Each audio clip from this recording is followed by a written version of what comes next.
Осындай тыйым сөздерді айтпаңыз. Егер осындай сөздерді айтсаңыз, сіздің жолыңыз болмайды. Ол біріншісі, менің уақытым жоқ деген ең жаман сөз. Оның орнына менің бүгінгі күнім жоспарланып қойылған деп айтыңыз.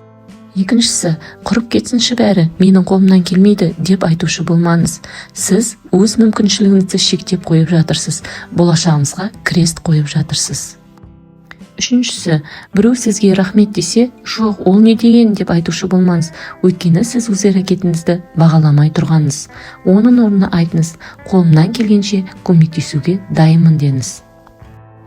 Төртіншісі, ой, мынау қымбат екен деп айтушы болмаңыз. Өйткені мұндай затқа өзіңіздің лайықты емес екеніңізді білдіріп тұрсыз. Одан да айтыңыз, менің бүгінгі қалауым басқа еді деңіз.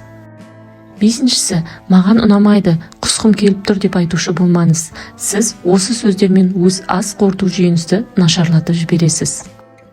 Алтыншысы, біреу сізге сыйлық сыйлайын деп тұрса, жоқ, керек емес, алмаймын деп айтушы болмаңыз.